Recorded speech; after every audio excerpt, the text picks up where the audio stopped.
Welcome back to Simplifying the State. I'm Adam Watson. I'm Nicholas Pan. On today's episode, we're going to be breaking down three key factors shaping the 2024 election this week. Those are the DNC's down-ballot spending initiatives, how the Harris campaign is defining its policy, and the possible reasons for a Harris or Trump win. So first, let's dive in with the DNC's down-ballot spending. Down-ballot spending is basically when a national committee, the DNC, RNC, will give money to various campaigns on a local and state level. So right now, key races in the 2024 Senate race are obviously Michigan, Wisconsin, Pennsylvania, for the Democrats to hold on to their seats there. But there are two swing states, which is Ohio and Montana. Now, Montana is more likely red than it is a swing state, just based on the polls that I've seen. But you can probably see the DNC wanting to probably make up the possible loss of Montana by flipping either Texas or Florida, which is not as red as you would expect.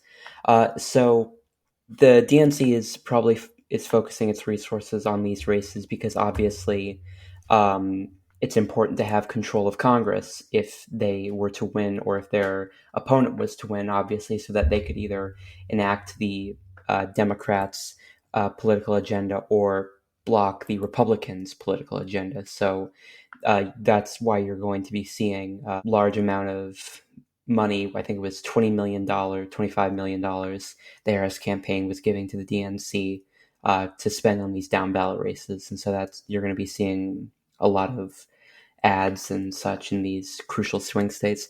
So Nicholas, what do you think the significance of these investments is going to be? And do you think it will have impact on possibly flipping a state like Texas or Florida, which if Montana does go Republican, the Democrats will need to do in order to at least maintain a 50-50 split?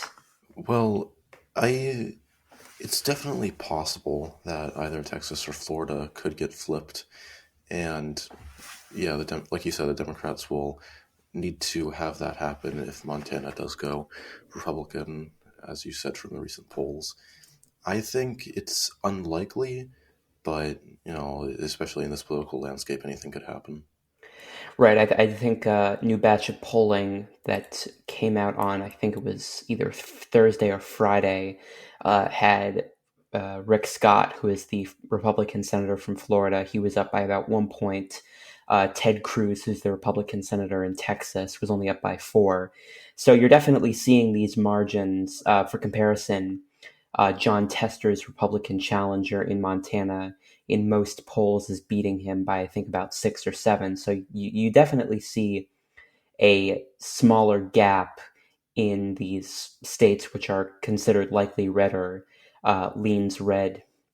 You're definitely seeing a smaller gap in between the polling compared to the swing state, which is Montana. So it's definitely a possibility, but like you said, it would take a fair amount of resources and some skillful campaigning to actually pull that off. Okay, so next up, we're going to talk about the Harris campaign strategy. So right now, Harris is focusing mostly on healthcare, climate change, and economic reform, talking a little bit about the border, but not as much because, economic reasons have been constantly ranked voters' number one thing they're going to think about most in the ballot box. So her campaign has been really focusing on driving home an economic populist message. In New Hampshire this week, she talked about wanting to extend small business tax credit to $25,000 to get more small businesses up and going. She's been talking about things like affordable childcare, affordable health care, stuff like that, the typical Democrat populist economic policies. So these policies particularly align with her campaign, I feel like, because, I mean, obviously, because the economic message is one that voters care the most about, they're going to be hitting home on that. They've also been talking about the abortion message, which is I think it was the second most important one in most polls. It was definitely top five for voters. And so they've been talking about areas where they either do well, where they can get support, or they need to, or they're talking about the economy where, you know, in recent polls, she was rated about 10-ish points behind where Trump was in terms of whether she's trusted on the economy. I think he was about 10 points ahead whether he was trusted on things like the economy or inflation. So definitely trying to make up that loss there. So, Nicholas, what do you think the importance of this will be on defining her campaign and like painting a contrast with her opponent?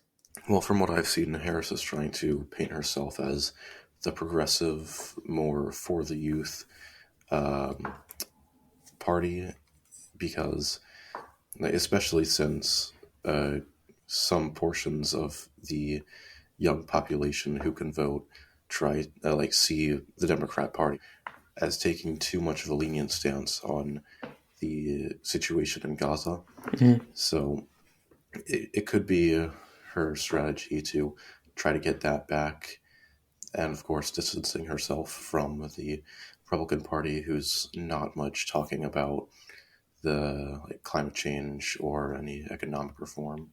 For Harris, this is especially important because it is kind of a race to define herself and her positions. And I think one of the best ways she'll be able to do that is at this upcoming debate.